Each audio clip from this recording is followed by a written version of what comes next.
காசி தெருக்கள்ல நடக்கிறதே ஒரு சுகமான அனுபவங்க. சாரையா ஆயிரக்கணக்கில் லட்சக்கணக்கில் மக்கள் நடந்துக்கிட்டே இருப்பாங்க. எங்கே போகிறாங்க எங்கே வராங்கன்னு தெரியாது. ஆனால் அப்படி நடக்கிறதுல ஒரு சுகம் இருக்குது அப்படிங்கிறத அங்கே நடக்கும்போது நீங்கள் பார்த்துக்கலாம். தடிக்கி விழுந்தால் கோயிலில் தான் விழுவோம். நிறைய பொருட்கள் கிடைக்கும். ஸோ அதனால் மக்கள் வந்து ரொம்ப இன்ட்ரெஸ்ட்டாக ரொம்ப ஒரு ஆர்வத்தோட உத்வேகத்தோட காசி தெருக்களில் நடந்துக்கிட்டே இருக்கிறத நீங்கள் பார்க்கலாம். இப்போ பார்க்குறீங்களே, இது வந்து கங்கையில் தசஸ்வமேத காட் அப்படின்னு ஒரு காட். 84 காட்ஸ் இருக்குது இந்த கங்காவில். அதில் ரொம்ப ரொம்ப முக்கியமான ஒரு காட் வந்து இந்த தசஸ்வமேத காட். ரொம்ப புண்ணியமான இடம்னு சொல்லுவாங்க. இங்கே தான் மூத்தோர்களுக்கு முன்னோர்களுக்கெல்லாம் வந்து தர்ப்பணம் கொடுக்கறத நம்ம வந்து பார்க்கலாம். நிறைய பாண்டாக்கள் அங்கே உட்காந்துருப்பாங்க. அவங்கக்கிட்ட நம்ம சொல்லி வந்து தர்ப்பணத்துக்காக நம்முடைய முன்னோர்கள் யாருக்காவது நமக்கு கொடுக்கணும்னு நினச்சோம்னா இந்த காட்டில் வந்து கொடுக்கறது ரொம்ப விசேஷம். அதே மாதிரி அசி காட்டுன்னு ஒரு காட் இருக்குது. அந்த காட்டும் ரொம்ப முக்கியமான ஒரு காட்டு, ரொம்ப புனிதமான காட்டுன்னு சொல்லுவாங்க. ஸோ இந்த கங்கையினுடைய வியூ இங்கேருந்து பார்க்கும்போது ரொம்ப அழகாக இருக்கும். இந்த இடங்களில் நிறைய போட்ஸ் இருக்கும். பொதுவாக இங்கேருந்தால் மக்கள் போட் சவாரி போக ஆசைப்படுவாங்க. இங்கேருந்து எய்தர் ரைட் ஹேண்ட் சைடில் போனோம்னா அசி காட்டுக்கு போகலாம், அதான் முதல் காட்டு. லெஃப்ட் ஹேண்ட் சைடில் ட்ராவல் பண்ணோம்னா மணிகர்ணிகா காட்டு, அப்படி வரிசையாகவும் போகலாம். அதாவது அந்த பிணங்கள் எரிந்து கொண்டே இருக்கும்னு சொல்லுவோம் இல்லையா, அந்த காட்டுக்கும் நம்ம போகலாம்.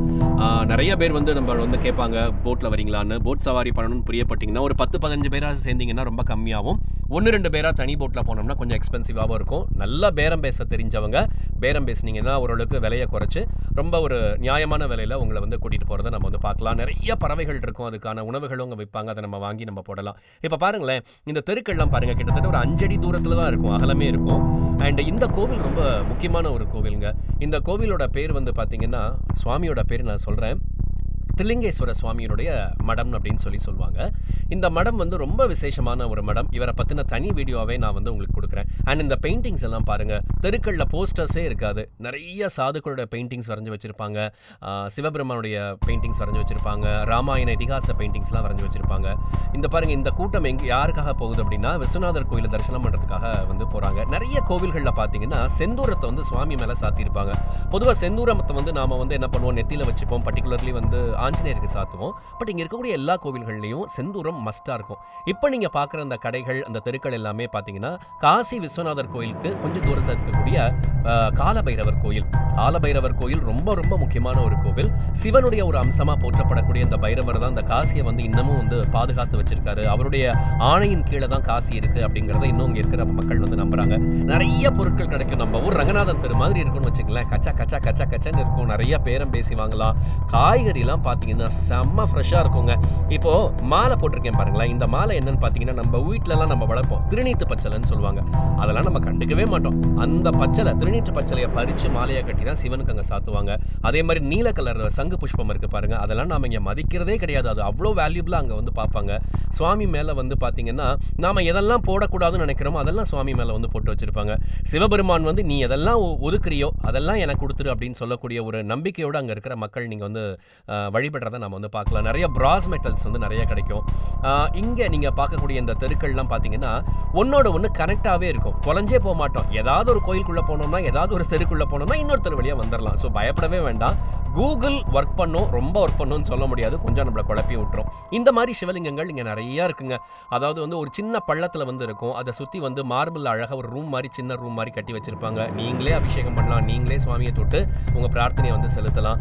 பல 1000 வருஷங்கள் அந்த சிவலிங்கங்கள்லாம் இருக்குது. யார் வச்சாங்க, எதுக்காக வச்சாங்கன்னே தெரியாது. ஆனால் ஒவ்வொரு சிவலிங்கமும் ஒவ்வொரு கோவில்லையும் ஒவ்வொரு விசேஷமான ஒரு பரிகாரத்திற்காக, ஒரு பிரார்த்தனைக்காக வழிபடக்கூடிய ஒரு சிவலிங்கங்கள் இருக்குன்னு சொல்லுவாங்க. நீங்கள் பாப்புலர் ஆகணுமா, நீங்கள் செய்யக்கூடிய விஷயங்களில் வந்து பாப்புலாரிட்டி கிடைக்கணுமா, அதுக்கு ஒரு கோவில் ஒன்று இருக்குது. அதே மாதிரி வந்து கடன் தீரணுமா, அதுக்கு ஒரு கோவில் இருக்குது. அமைதியான வாழ்க்கை வேணுமா, அதுக்கு ஒரு கோவில் இருக்குது. இப்படி ஏகப்பட்ட கோவில்கள், அந்தந்த பிரச்சனைகளுக்கான கோவில்கள் இங்கே நிறைய இருக்குங்க. இங்கே நான் ரொம்ப ஆச்சரியமாக பார்த்த ஒரு விஷயம் என்ன அப்படின்னு பார்த்தீங்கன்னா, பொதுவாக ஒரு ஊரில் ஒரு கோயில் ஃபேமஸாக இருக்குன்னா மக்கள் அந்த கோவிலில் தான் மொத்தமாக போய் விழுவாங்க இல்லையா?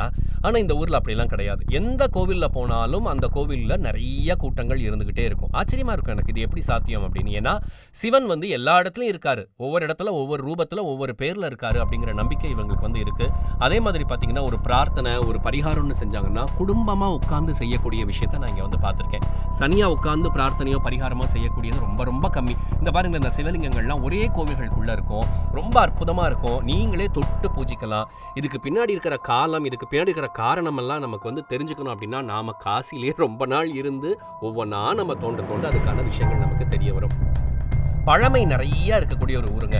எவ்வளோ பழமை இருந்தாலும் அத புதுமையா மாத்தணும் அப்படிங்கிற எண்ணமே இல்லாம, அந்த பழமைய அப்படியே போற்றி பாதுகாக்கக்கூடிய அளவுக்கு அந்த மக்களுக்கு வந்து அங்க மனம் இருக்கு. அதே மாதிரி வயதானவர்கள்லாம் ரொம்ப அமைதியான வாழ்க்கைய வாழ்வாங்க. பரபரப்பாவே இருக்க மாட்டாங்க. அவங்க பாட்டு உட்கார்ந்து அவங்க வேலைய பார்ப்பாங்க.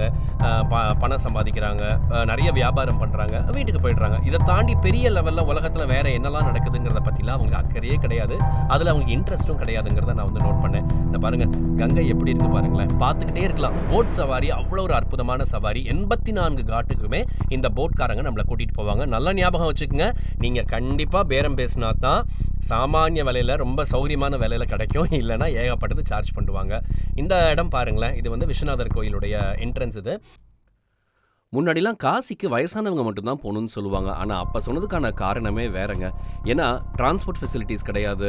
நடந்து போனாங்க, காட்டு வழி போனாங்க. ஸோ, ஏதாவது ஒண்ணு ஆயிடுச்சு அப்படின்னா, குடும்பத்த பார்த்துக்கிறதுக்கு ஆள் இல்லாம போயிடும். அதனால வயசாகி கடமையெல்லாம் முடிச்சுட்டு போனா போதும்னு சொல்லுவாங்க. ஆனா, இப்ப அப்படி இல்லங்க.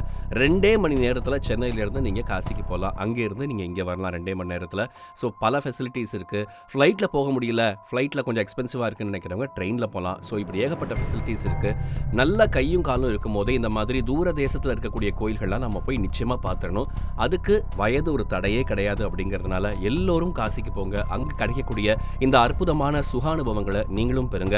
எல்லாருக்கும் அந்த ஈஸ்வரன் அருள் புரியட்டும். ஹர் ஹர் மகாதேவ். ஜெய் கங்கா.